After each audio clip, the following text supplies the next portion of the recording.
the honorable judges, ladies and gentlemen, and my respected opponent team. Ladies and gentlemen, a country that just experienced a conflict is like a house that just burned down. The people are hurting, they are angry, and they have no trust in the government. Focusing on bottom-up historiography doesn't fix the problem. Nobody knows how to build a bright future for all. And that's what we are going to talk about today. The motion of today's debate is this House believes that history textbooks should focus on teaching bottom-up historiography rather than top-down historiography.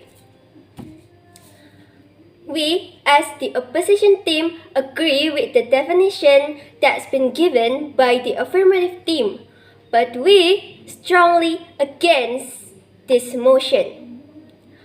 My name is Jen AMADEA Putrajaya and I'm here as the first speaker from the opposition team that will rebut the argument from the opponent's team and deliver the argument from institutional literacy point of view. Next, my second speaker will rebut the opponent team's arguments and elaborate the argument from national stability point of view. And lastly, my third speaker will rebut all of the opponent's team arguments and summarize all of our team's arguments. Ladies and gentlemen, the affirmative team state that bottom-up historiography makes people feel represented. So it leads to better nationalism and social cohesion. Ladies and gentlemen, actually, bottom-up history only creates more division instead of unity. In post-conflict states, like after a civil war, different groups or people usually hate each other. If you focus on their stories, you are just reminded to the pain that caused by their opponent. Take this as an example. You heard a story from both sides of a clash between friend groups.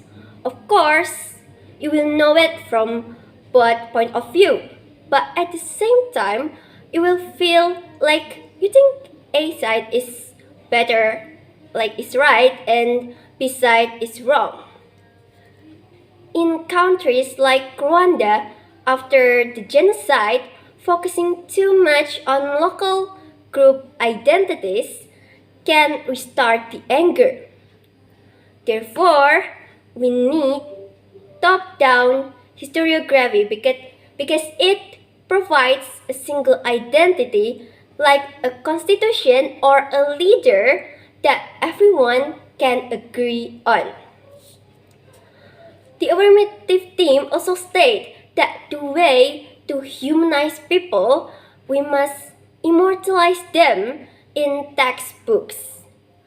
Ladies and gentlemen, what do you think the purpose of a textbook is? For education, right? People need to understand how the government works, how laws are made, and why the old regime failed. This is why we need top-down historiography. If the textbooks only focused on humanizing people, students won't learn how to be leaders or know how to fix the institutions that failed. After colonialism, many nations failed because they didn't teach their people how to run a government. For example, like Zimbabwe. Zimbabwean textbooks use bottom-up historiography, and this led to the new leaders become as controlling as the old ones. So, without top-down historiography textbooks, the country will be a mess because no one knows how to run it. Posko MPG. Terima kasih. Assalamualaikum Ladies warahmatullahi and wabarakatuh. gentlemen, we must prioritize top-down historiography because it's the only way to teach citizens. And that's my first argument from the institutional literacy point of view. After a war of colonialism, of course, the old government is gone.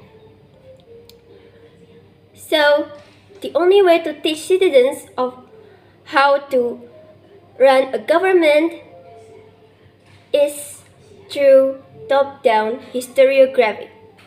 If students only learn history of people's suffering, they will never know how to run a country. They won't understand how a parliament works, how laws are made. It's a critical problem. When people don't understand all of that, it's very easy for a country to be taken over. Just imagine, it's just like, okay, you know the history of war, you feel all of the emotions, you know the story from both sides, but you can't learn how to prevent that kind of war from happening again in the future. So, what's the point of learning that history? To fix a broken economy or stop a riot? Only strong institutions can do that. Research from the Freedom Institute shows that countries with high civic knowledge are 50% less likely to fall back into a dictatorship or civil war compared to countries that only focus on national identity. So, if we want a state to survive, we must applicating top-down historiography in textbooks. And that's my argument of why we as the opposition team strongly against this motion. That's all. Thank